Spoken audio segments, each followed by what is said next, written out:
and welcome to Onesies, a podcast where we talk about the one season wonder or not wonder shows of the past. My name is Andrew. My name is Emily. And we're going to get started talking about Free Spirit from 1989. It aired on ABC, and it stars Corinne Bohrer. I don't think it's Boner. That's an H. That's not an N. Bohrer. We'll see if we edit this part. Franc Luz. Franc. What? Can you read? Are you okay? I can read, but is everybody going to get this pronunciation? I think it's okay. Franc Luz, but it could be Franc. Franc Luz or Luck, or is it? It is a Z. It's a Z. Messing up. I'm not looking at the cast list right now. Oh, that's okay. And it also stars. I'm going to see how I can do this. Alyson Hannigan. Is that how we're going to pronounce her name? It's Alyson Hannigan. She's a fairly well-known person now. She is. Paul Scherrer. I would say Scherrer. Sure. And then Edan Gross, who is not related to Michael Gross or Ari Gross, which bummed me out because I wanted this to be Ari Gross's. See, this is why I don't even know who that is, so I can't help you. Sorry. He was in The Experts with John Travolta. What did you do with your life? Good grief. I haven't seen nearly enough John Travolta, only the right ones, like Battlefield Earth. The show is essentially a struggling family, a single father, recently single, and his 3 children, and the witch who becomes their housekeeper. Pretty simple, straightforward plot device, I guess. Yes, I appreciated that it was a working from home show back when that was a 1989. It's what? Everybody had an office at their house. Yeah. Yeah. So it takes place in Connecticut, which I didn't realize until the 3rd episode. Oh, so we're going to be breaking these into chunks. So you only have to watch the first 3 episodes to know what we're talking about on this episode. And you can actually watch this on ctv.ca. There's a lot of Sony shows that are only on Canadian streaming. And unlike the BBC, all you need to do to stream ctv.ca, if you're not in the Great North, is to get yourself a VPN. You can watch it for free. So, so first impressions of the pilot. Let's do this. This is also the first time Emily and I have ever recorded a podcast together. So it's also her first podcast. And Andrew, this is the first time I've heard your voice in 8 years. It's been so long. It's so weird. I'm pretty sure I had some professional crisis where we talked on the phone within the last 8 years.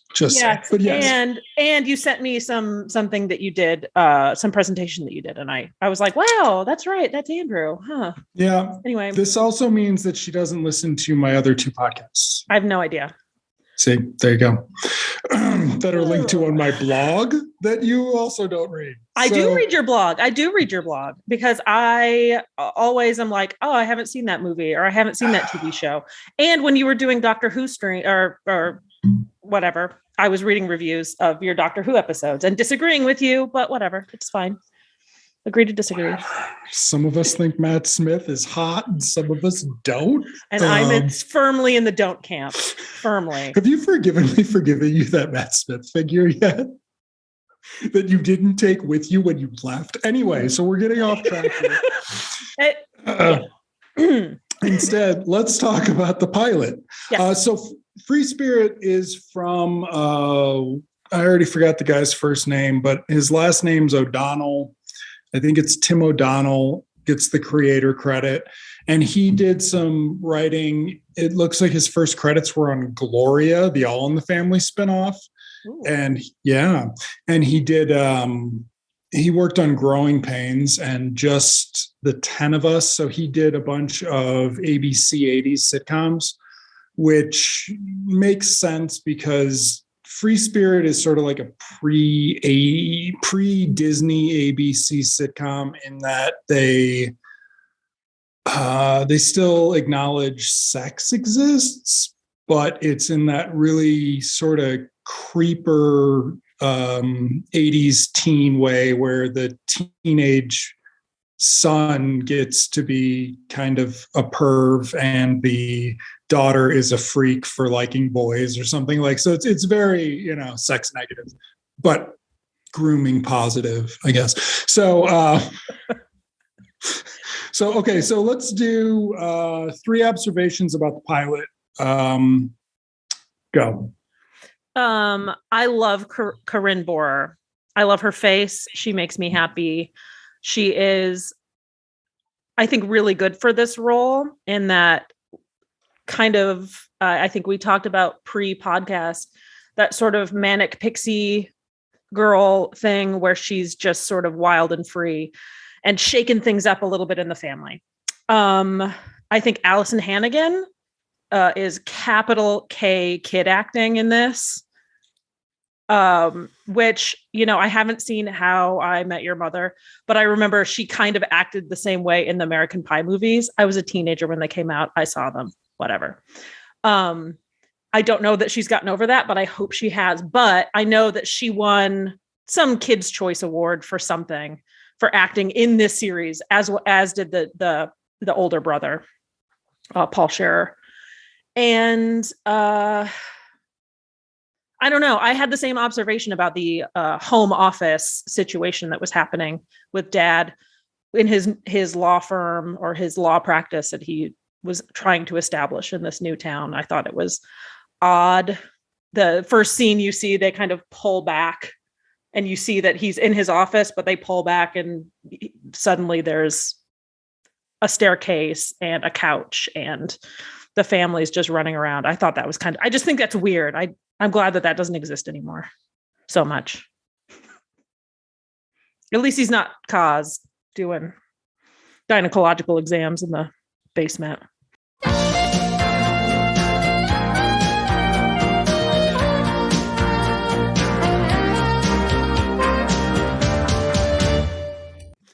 Okay, so I don't know how you left out mullet land, because every man on this show has a mullet of some kind or another. Franc Luz, yes. Sure. He's got an amazing head of hair there. The sons just have regular mullets, but Franc has like it's more bouffant. It's a bouffant mullet. Like it's kind of an oval. It's, spherical. It's very impressive hair. It reminded me of the dad from Blossom. Yes. He also had hair like that. Just was gorgeous. That actually Ted Wass or? I don't know. Okay. What else did I notice? I noticed that, so when Winnie, that's Corinne's character, we're going to be on a first name basis with her, apparently. Also, that was one of the reasons that we picked this. We have a list of shows we're going to do, and this one came up, and I'm like, I love her. I remember when she was on The Flash a year after this, when I was 12. It was so exciting. And then you see her in other stuff, and she's really funny. Like, she's in one or two scenes in this Martin Short and Ned O'Toole movie called Cross My Heart, and she's just awesome. In her one scene, she plays the neighbor of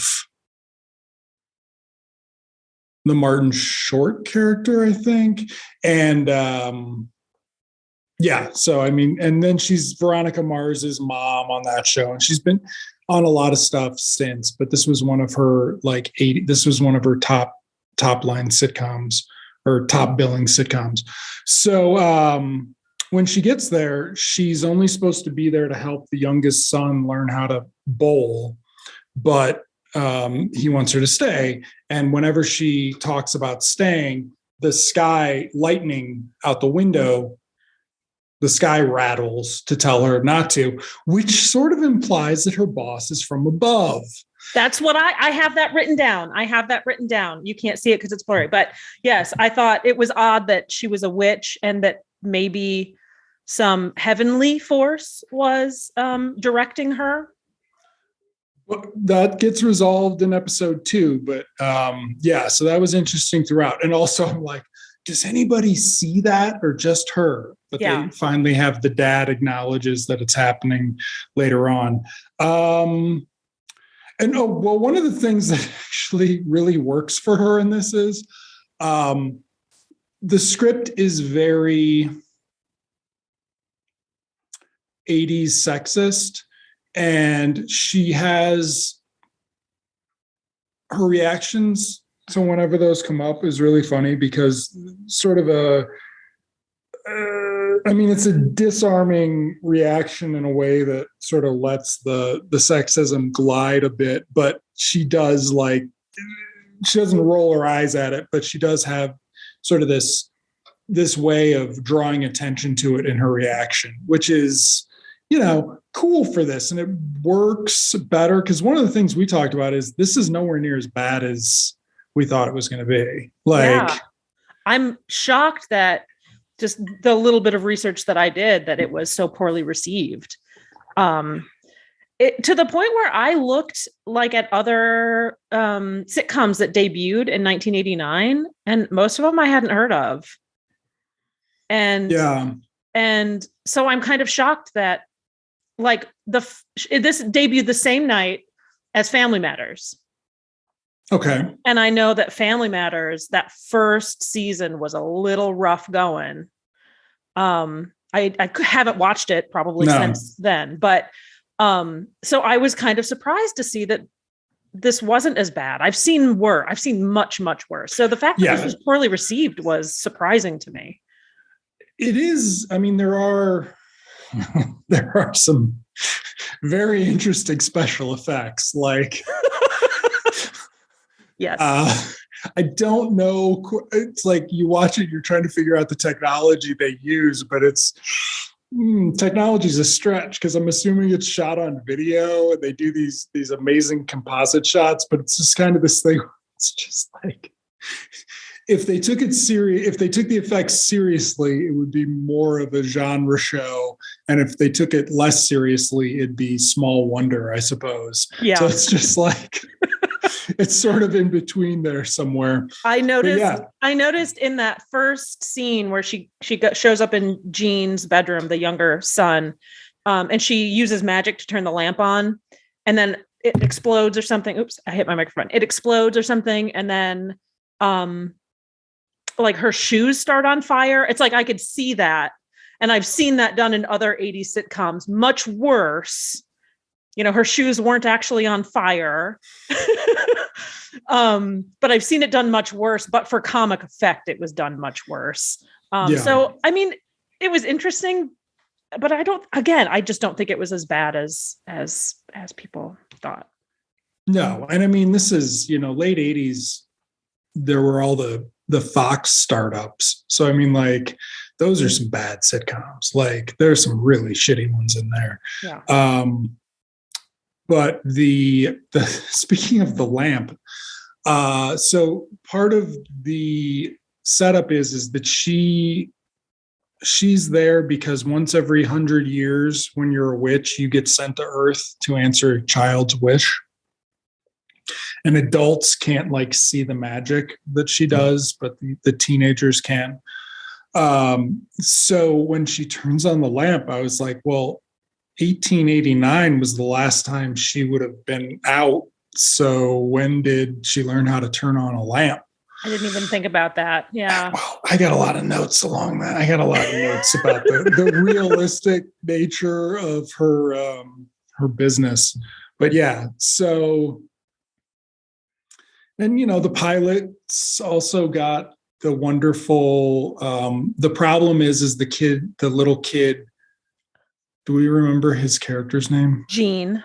You've already said that. I'm sorry. That's okay. Gene doesn't want to lose to a girl. And she's already been assigned as his bowling rival, so he can't change it. And she comes over to taunt him, and he's not there. So she leaves a message that he's going to get his ass kicked by a girl. And it's really toxic. It is exceptionally. Yes. It is exceptionally problematic. Yes. I don't know. But also, can I just say that girl looks like she's like 3 years older than him. She's so much taller. She looks bigger. She looks like I don't know how old Gene is supposed to be, but he looks really small considering his 16-year-old brother looks like he's about 30. Well, Gene, the kid who plays Gene was 10. Okay. Or was either 10 or had turned 11, something in there. He was born in October 78. So yeah, and then the brother's one of your average, 19 playing 16. And then Alyson Hannigan's, I didn't check. Yeah, I'm not sure either. But she looks older than 13, but she's supposed to be 13. Yeah. So so it's just that sort of weird 80s creep factor. And then when you think about it, now that I'm thinking about Just the 10 of Us, which is all about, isn't Just the 10 of Us is the one where they're a bunch of all the senior high school girls in it are there as perv fodder. So I guess it's not that bad. So, it's a little bit better than most of that. But yeah, it's the show's from Gene's perspective for the most part, in that, the target audience is tween-age boys who don't want to lose to girls in sports, I guess. What I read was that program, this whole series was like a vehicle for him and for Corinne Bohrer. Apparently, so we watched the pilot, what we're discussing right now, but there was a pilot before this that went unaired, and Alyson Hannigan's character and I think the dad, Franc Luz's character, were different actors. Were different actors. So they replaced them, but pretty much everybody else, I guess, was disposable, and it was a vehicle for the two of them. So I think that this pilot episode that we watched sets that up nicely, that it's about their relationship. And so I read that, I think, on Wikipedia, because I'm a deep researcher. Also, the mom divorced and left her family. So that there's you know my feelings on this. I'm hoping that there's some episode where the mom shows up. But Wikipedia is not giving me the promise of that. That promise, yeah. Yeah. So it's so basically Gene's very sad that mom got up and left her family of 3. And this is jumping ahead a bit, but it's unclear. It seems what happened is they all lived in New York City. The mom left, and then the dad moved them to Connecticut, where they can't keep a housekeeper because for whatever reason. And then to be a successful housekeeper for the family, you need to be a witch. And so, so we get some, funny kitchen scenes, and by the end of it, Winnie is a part of the family, and The older kids know she's a witch. They really don't actually. So now, as a segue into the next episode, they don't exploit her being a witch as much as you would think. Like, I feel like Alice on the Brady Bunch had to do more things than Winnie really has to do for the kids, right? Like, yeah, but also she does seem to be like a replacement mom. I mean, she's making them breakfast in the morning, and she's, helping them with just day-to-day things that you would normally go to your parents for, and yes, you see her using magic to make food and using magic to do some other things. She cleans Jean's bedroom, that first thing, to prove that she's a witch, right? Again, another kind of comedic scene, not quite made me laugh out loud, but we've all been there where we're shoving all of our stuff into our closet to clean. But some of the other gags, like you said, there's some kitchen gags. One thing that I did legitimately find funny is when the older brother didn't believe that she was a witch. And so he had the chair glued to his butt. He couldn't get up. So I thought that was kind of funny. And that sort of spooked him a little bit. So anytime he doubted her existence as a witch, the chair would move a little bit closer to him. I loved that. I thought that was really clever. I mean, not clever, but for a sitcom, right. For a single camera sitcom or whatever, a multicam sitcom from 1989, it's yeah. I mean, I think the second episode is where the first time I laughed a lot, and that was just because of the Dan Florek. So yeah, let's move on to that episode because I had a lot of good stuff in here too. Yeah.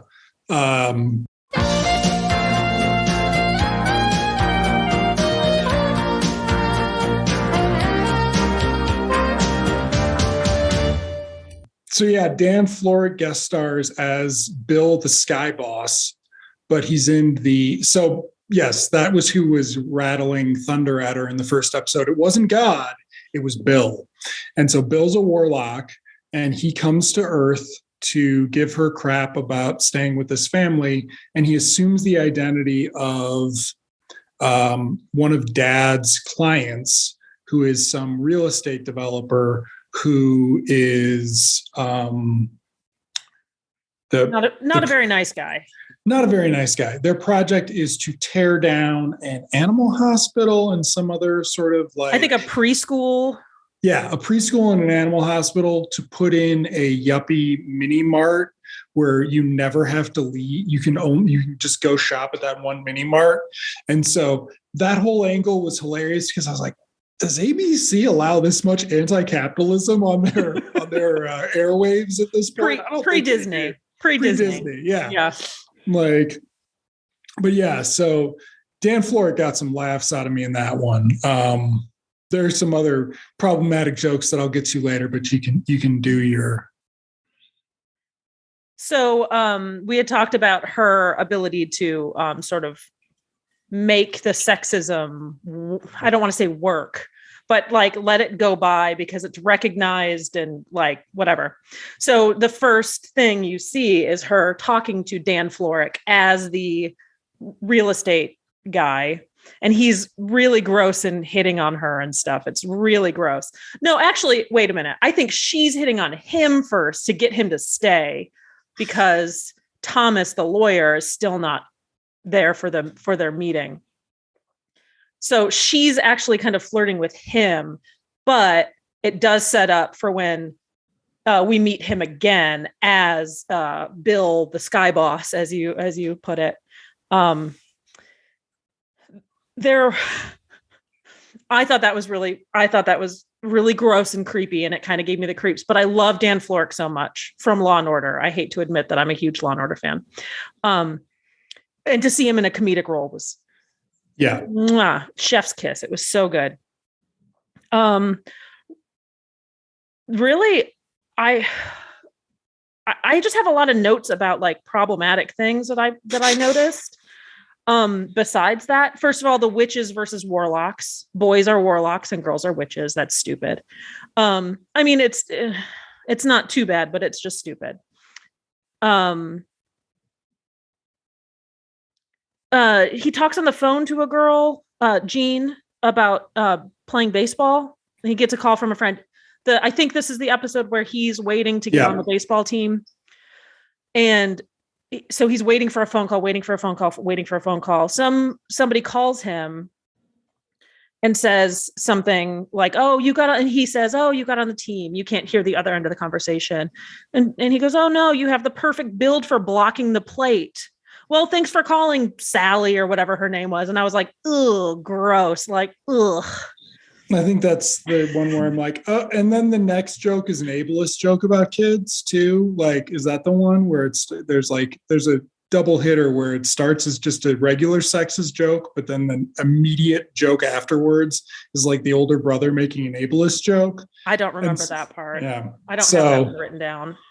And then I have something where Dan Florek is doing kind of like that ableist Donald Trump thing about AV guys. He kind of, I'm not going to do it, but he kind of,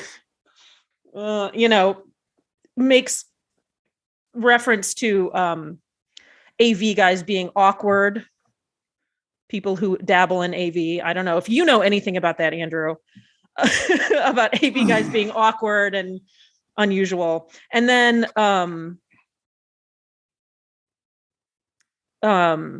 there was, oh yeah, he propositions her, right? So Bill the Sky Guy is trying to get her to go back. And he says that she says that if she can go without using her magic for 24 hours, it's a week. It's a bad deal. It is a week. That's I was just like, how are you going to do that? Like, no. Yeah. So if she doesn't use her powers for a week, she gets to stay. And if she does use her power, she has to go back and essentially like be his personal assistant, including like rubbing his feet. Yes. Oh. And what I have written down is ew. And then in parentheses, it says all 10 piggies.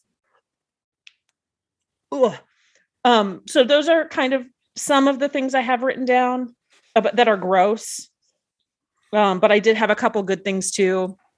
When Bill realizes that Winnie is a part of the family and that, maybe there's something to be said for these darn human emotions. And there's this odd scene, the montage scene where he's looking at the family pictures. He's sitting on the couch and then he's sitting over here at a chair. And then he's moving around this very small room or this very small set in this case, looking at this one photo book of this family. And it's just the oddest thing, but he's miming the whole time and it's hilarious. His reactions, it's so good. It's almost a parody of a sitcom. Like, I loved it so much. Yeah, I think that's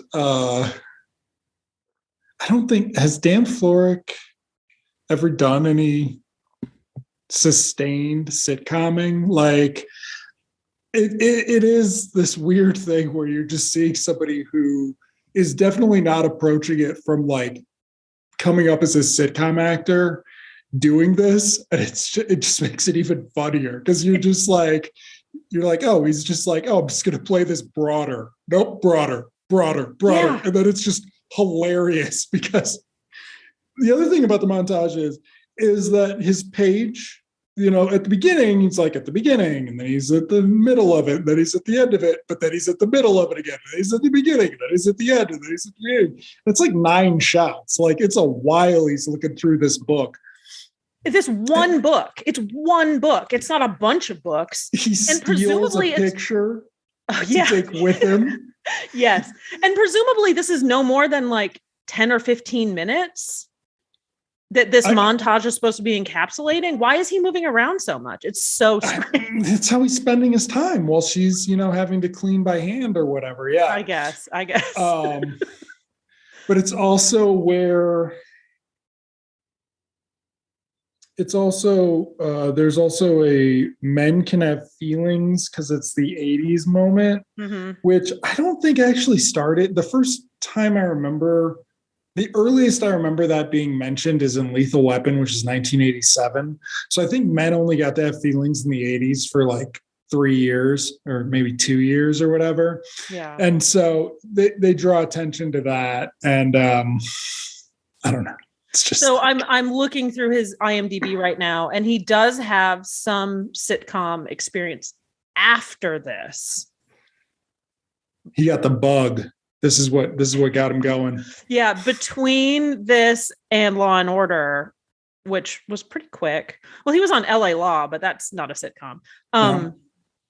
But he did John Larroquette Show. He did an episode, it looks like. He did an episode of Ellen. And then he was a principal, a doctor, 2 doctors on Roseanne. Okay. He was on Sabrina, which is closely related to this because it's witches. But this is all after. Yeah. So it's kind of interesting. And then I guess Law and Order started in the 90s. So while he was doing Law and Order, he was doing all this other sitcom stuff too. But I only know him from Law and Order. So it was odd to see him go from the stern kind of captain of the police to be this kind of goofy, broad sitcom character. Yeah.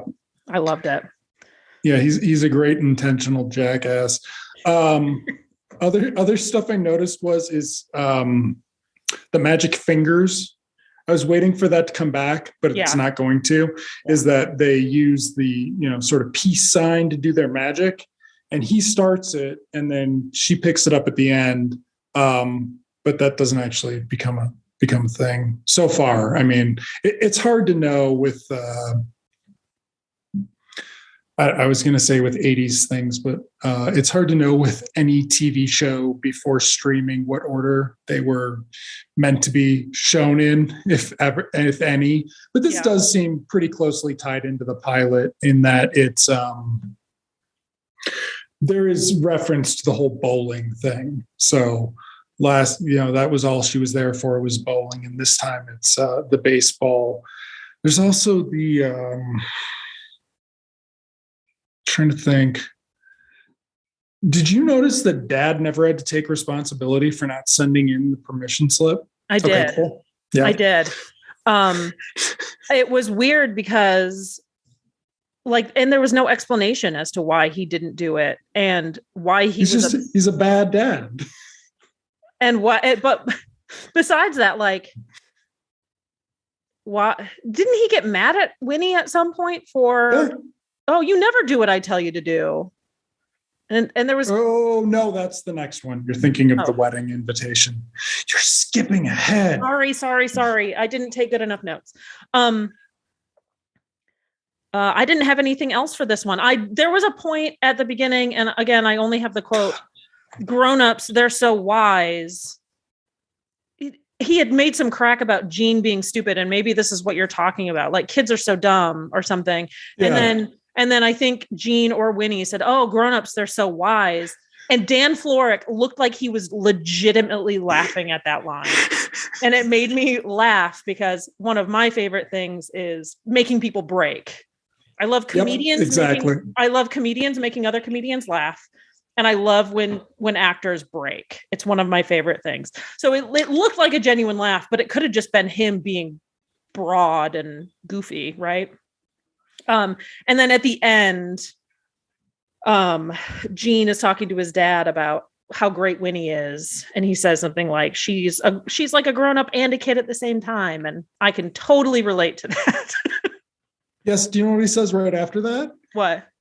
She's like Pee Wee Herman all the time. Yes, she's like Pee Wee Herman. And I was like, yep. And I was like, oh, so do I need to figure out an appropriate joke about Winnie going to the local theater or something? Yeah. The other thing I did want to mention is at the end, they get home from the baseball game. The family's very happy. and Alyson Hannigan is excited because she's never been to a game or something, and she's really excited by all the baseball verbiage. And so she runs upstairs, and I was like, I remember running up the stairs like that, excited or whatever. And she's like excited that she learned about baseball. And then her older brother's like, man, it's stupid how girls like sports. Let's never take her again. And then he proceeds to say, and Gene, the best part about playing sports is you can peep the girls in the stands. I didn't. And I'm like, hell yeah, that's what we want. We want our 10-year-old starting to like, it's like there's a Peanuts special where Charlie Brown refers to like a girl in the stands as the honeypot. And I'm just like, I Googled that and I was like, oh yeah, that's it's like, that was from like a softcore porn guy who got into or he like started in sports and he went into the softcore porn. Ew. Like famously. And like, that's what all that's from. And it was like right at the time in the Charlie Brown special. I'm like, that's freaking weird, man. But no, apparently that's why you play sports, is so you can pick out the girls you like from the field. Gross. Cool. Okay. Well, it gets worse once you get to episode 4. We'll deal with that later. But no, because episode 3 has something that I like sincerely liked. Absolutely. Like, we're going to episode 3, but I'm saying put a pin in your feelings about peeping on girls from the stands. And once you get to episode 4, you'll have a lot more feelings about how gross it is. Yeah.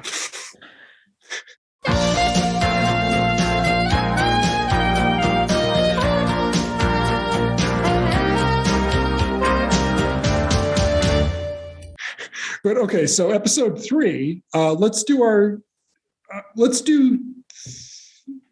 like this, because there's some good stuff in here that we can be like, we can talk about 3 points. Let's give our 3 points, and then we will go back and expand on them. But I just want to get your reaction as I bring up my 3 points from the third one. Blackface joke. Oh my God. Yes. Margot Kidder is too ugly for Superman. Mm-hmm. And let's do. Okay, fine. And sincere father and son talk. Okay. So I'm going to pick 3, maybe that you haven't mentioned. So there's a gay joke. Then there's the Playboy joke. I'm surprised you didn't mention the Playboy joke. I had to pick. And then there's Bimbo Week, which is just a toss away line. I missed that at the end. Yeah. So those are my. I missed Bimbo Week. Okay. Yeah. So, wow. Yeah. So let's sort of go in as much order as we can and start with the gay joke, which comes after. It seems like the show's being unintentionally progressive in that the third episode is about dad has to go to New York for a wedding with his old law buddies. And he's running down who's going to be there. And it seems like there are women in his law buddy group. In hindsight, they're just accessories for the men. They're just the wives. And the gay joke comes at the end of that. So it's like, I was like, oh, this is a little, women can be low. Oh, nope. There's the gay joke. Yeah. So the whole point of listing kind of these couples is that the date that he had secured for the wedding canceled on him. And he was just going on and on about, oh, she can talk to these people about this thing and these people about this thing. And then she mentions, dad mentions 2 men about interior design. And I was like, ugh. It's a lazy throwaway joke that the audience, which is not an audience, I suspect, laughs at. It gets a good laugh from the machine. And it's just lazy. It's just lazy. Yeah. I mean, crappy, it's it's a joke from when Archie got a little nicer on All in the Family. Like it's a Jefferson's era. Like she could have talked to Jim and Sam about interior design, and it's like, oh boy. Yeah. So the idea, their dad doesn't think of inviting Winnie to the wedding when his date cancels, which will eventually shockingly get like, we'll talk about the good stuff with that, but leading up to it, it's the kids trying to like set them up as he keeps on going through people he can't get to go on the date with him, including his kid's doctor. And he's like, oh, that's good that you're so professional. You don't date patients' parents. What about your nurse? Is she available? Yeah, the tall blonde who works in your office. Ooh, yeah. Like, you're just a fucking creep. And literally, he's just like grasping. Like he was talking about the woman who canceled, like, oh, she's so smart and she can talk about politics and she can talk about religion and she can talk about interior design. But now he's literally just looking for some hot woman. And then they make fun of the doctor. Yeah. And I'm like, that's the kid makes Gene's like, why would you want to date a woman who gives people shots? And you're just like, fucking kid, like, what the hell?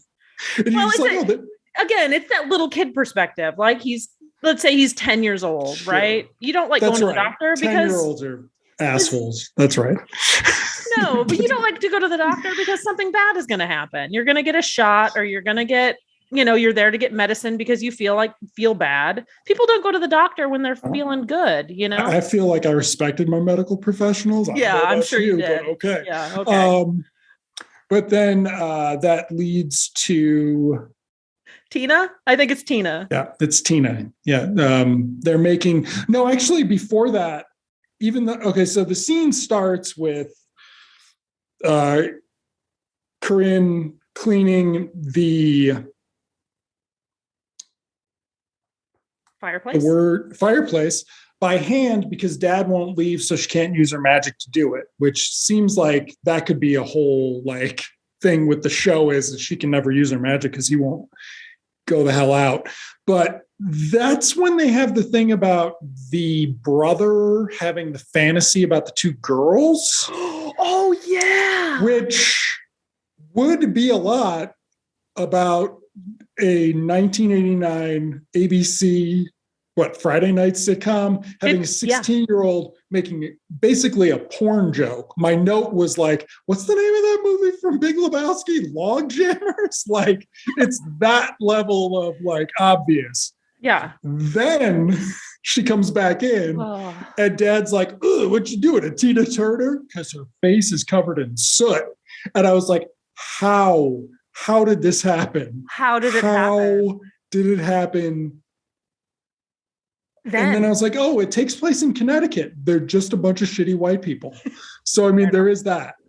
So there's just racist, rich, white people. I saw that and I thought, I think I had given a couple things away to you when we were chatting. And, but I purposely did not mention that because I wanted you to experience the shock that I experienced. You also didn't tell me that the kids regularly walk in on dad jerking off to Playboy.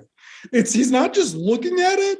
He's like breathing heavy and like, did you write down the full quote? So I kind of did. So the setup for this is they are preparing dinner for Winnie and their father, the kids, and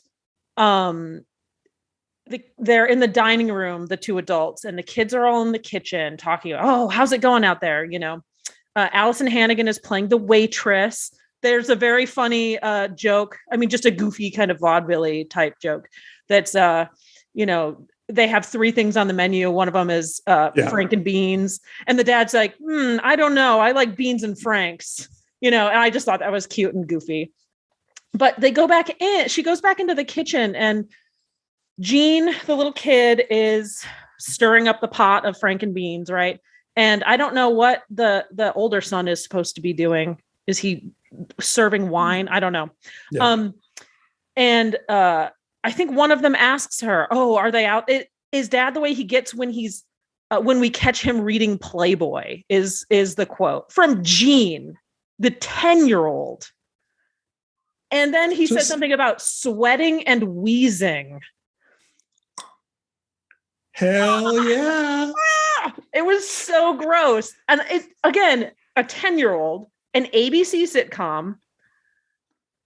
Yep. First season, they're going straight in with the sweating and wheezing, looking at Playboy jokes. I thought that was shocking and hilarious, but gross. Hilarious, but gross. And then the name of my memoir. Immediately subsequent to this is the line that the reason Superman never hooked up with Lois Lane, which means they never saw Superman 2, is because Lois Lane is, quote, a dog. What the fuck, man? Like, come on. Yeah. Like, weird. Just like, ew. Like, what the fuck? That was really gross. Yeah, because they were talking about, Dad was talking about why he doesn't want to date somebody that works for him, which, because and also it means he said, Superman never dated Lois Lane. Totally did. Superman 2. This whole fucking movie is about that. And in fact, anyway. So, and then Winnie and Dad agrees to go with Winnie, and that leads to what actually had me laughing. And if you noticed, there's the laugh track. They have to wait for actual laughs. Like there was somebody who actually laughed at the joke because Winnie picks out a 80s party dress to wear. Oh, she looks smoking too. Not to be gross, yeah, it's great. But she looks great. Yeah. And then Dad picks out a dress that would be more appropriate for, I don't know, Margaret Thatcher or Barbara Bush, based on the references in the episode. I was so happy that she threw Thatcher in there. I don't know who wrote that, but that made me so happy. Because it did look like a Barbara Bush dress. Yeah. It really did. Totally. Yeah. And then I forgot that was a thing in the 80s and 90s, is that we regularly mocked out Barbara Bush dress because it was so terrible. But then Corinne, is it Corinne or Corinne? I think it's Corinne. Let's go with Corinne. Corinne has this line where she's like, he makes some comment about the dress and she's like, yeah, millions of people have seen that dress and they didn't buy it. And I was just like, and then I was like, wait, they have to actually wait for the laugh to finish. Yeah. And I was like, I didn't realize there was actually an audience. I didn't think there actually was. But I think this whole season, in terms of the jokes, or this episode, in terms of the jokes, I think it found itself in this. Yes. I wish when I was prepping this, I looked at who actually got the writer credit on this. But of course, it's a WGA, so who knows who actually wrote it. But and so then the episode turns into this whole thing where Winnie doesn't want to go to the wedding because the dad's not going to introduce her as housekeeper because that's not cool enough for his lawyer friends. And she's just like, what's wrong with being a housekeeper, man? You employ one. She's like, nope, I'm out. And so then Dad has this heart to heart with Gene about how maybe you should appreciate the people in your lives when you can appreciate them and, for who they are. Yeah. And it actually got me a little. I was like, this is a little bit of a grown up, he's making some observations and, yeah, it's all right. One thing I noticed about that scene, which was fine, there's a little bit of a heartwarming scene, father-child scene in about every episode, was seemingly, and maybe you remember differently, there's no music except when they start having their tender moment, there's a swelling of music around that. And the only other time I remember music, obviously, is the introduction. And then when they're setting up the scene and there's the picture of the house out front and they're kind of zooming in on it, just to kind of get in there. I don't remember any other music except for those heartwarming scenes, but I'll keep my ear out for more. It was sort of sort of makes it gross when it just all of a sudden comes in and there's never been any music before. It's got to remind the audience that this is what they should be paying attention to. Yeah. And then I guess Dad and Winnie talk and he apologizes. Yeah. And then what did you think of the resolution? I thought it was a total cop-out. I hated that she ended up wearing the Barbara Bush dress. I hated it. I hated that, but I hated more that he still didn't fucking take her to the wedding. Yeah. Yeah, that was pretty stupid. Took her to play miniature golf and go-karting. And I was just like, what? So they just so instead of, going to this thing with your friends where you had a social whatever, you instead took your housekeeper out on a date? Yeah. Okay. So I don't know. It was weird. The first episode introduced the idea of chemistry between the two of them, but like Dad is such a doof. Like, I mean, he's the butt of, I don't know, maybe a quarter of the jokes in some ways, of the kids' jokes for sure. Yeah. They're always joking about how Dad just doesn't get something. Yeah. And so, and so that was a little weird. And then I have an anti-third world joke here. I guess they were making fun of the global South at one point. I don't remember that. The dances.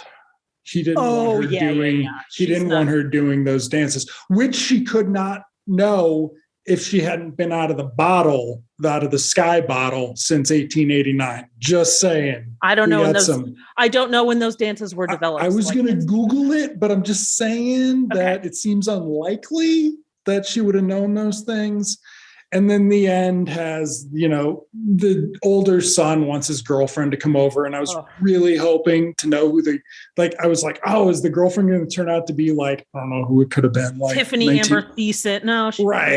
Yeah. 89. Yeah. Yeah. Instead, she doesn't get a line, so she doesn't get a credit because, she'd get paid. So that brings me to the Bimbo Week thing.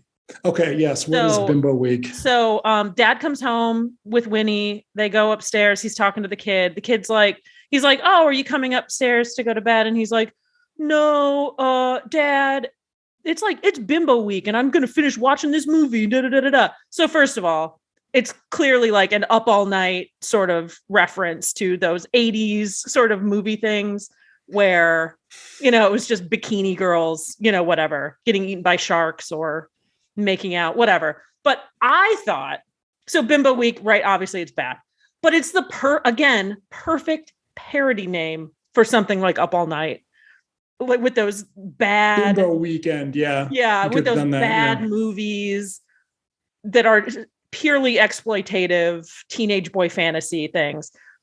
So bad joke, but also a great joke because of the parody element of it. I'm just saying. Not that that's what it was intended to be. I just wrote down, it's the best parody for 80s movie night stuff ever. Bimbo Week. Bimbo Week. But yeah. But wasn't it a horror movie? It was like a schlocky.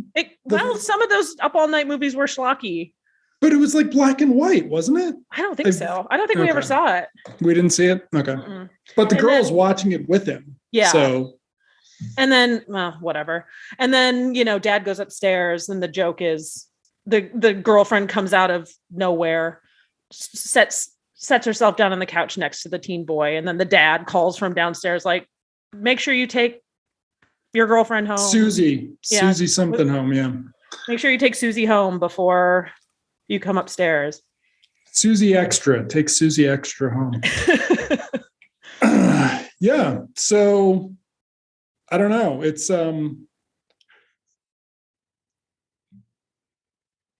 not what I was expecting, obviously. Like, I don't know what I was expecting. I think I was expecting Small Wonder, basically. Oh, okay. I was expecting something along those lines. Because I guess I also didn't realize it was on ABC. So I thought it might be like a syndicated shit show from the 80s, but it wasn't. And apparently it was the kind of debut of their what was their Friday night lineup? TGIF, right? TGIF, yep. That was the first year. Okay. It was the first year of TGIF, apparently. which I thought was interesting because I watched TGIF as a kid and I do not remember this. I have no memory of this.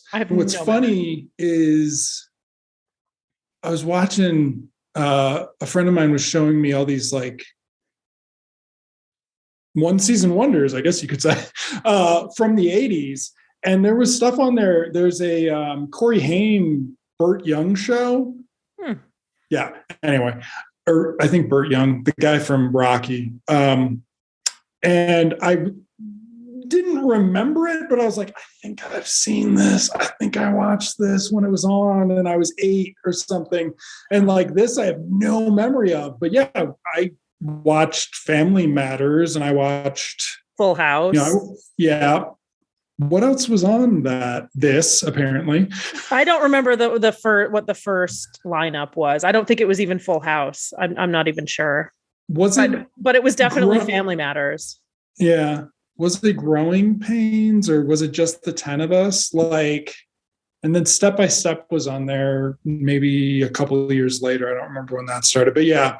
So it's a very, oh, maybe it wasn't the first one, unless Full House, because Full House started in 87. I don't think that had TGIF yet. I think that took a while to get. Okay. Because wasn't Family Matters a spinoff of? It was a What was that a spinoff of? Of something, but let me look at this first. So TGIF started with, no, I don't know. Family Matters, Free Spirit, Just the 10 of Us, Perfect Strangers. Okay. Yeah. I mean, I watched Perfect Stranger. I did too. So what was the other question you had? That was sort of it, I think. Okay. Oh, no. What was Family Matters a spinoff of? Something completely unrelated to this. Yeah. That's fine. I love these kind of things. So it was a spinoff of Perfect Strangers. Okay. Somebody worked for, I think, Larry. I don't remember exactly. It doesn't say in the top, and I'm too lazy to read. Yeah. So my overall, again, this third episode came into its own. I think the jokes landed, and there's still some bad stuff, but it is 1989.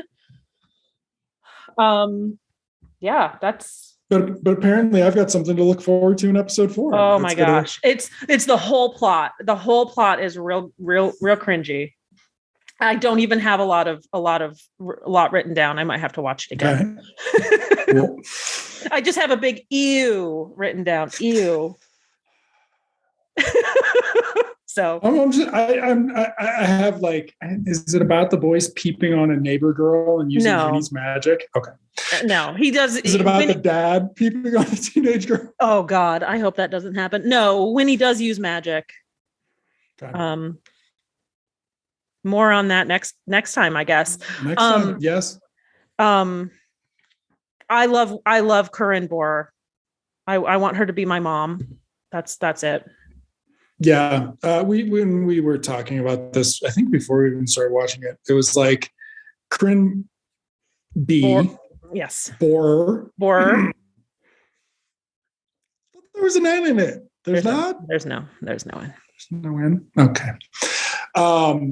She's like Lisa Kudrow. It's like if you, I don't remember how I put it, but it's like she was the Lisa Kudrow before there was a Lisa Kudrow type, because, Lisa Kudrow started on Mad About You, and that got her friends and et cetera, et cetera. But yeah, so she's a little less manic than Lisa Kudrow. She's quirky and goofy, and she dresses like actually kind of like Lisa Kudrow and Friends. Sort of like the 70s witchy sort of vibe going on. The 1970s, not. I also did like in this episode, they are establishing sort of her relationship with Alyson Hannigan. Yeah. So that's kind of cool. Like Alyson Hannigan's the one who's like, geez, Dad, you're being a piece of shit. And it's like, She's pretty much the only one calling him out on Jean's the like, nonsense. I'm sorry I put you in a position where you had to let a woman speak to you that way, Father. Like, I'll never do that again. Those ladies with their ideas. So, but we'll see what we're in store for next. Great. Next time. Episodes 4, 5, and 6. All right. Woo! Party. All right. Well, thanks for listening, everyone. And this is the part for your first podcast where you remember that you were actually recording this for other people to not just having a conversation, not just a bullshit about a show. Yeah, exactly. Now we got to make money off of it. So our NFTs will be available at. I'm not getting into the NFT biz. free.spirit.nft and. All right. So yes, thanks for listening, and next time on Free Spirit, dun dun dun. Onesies.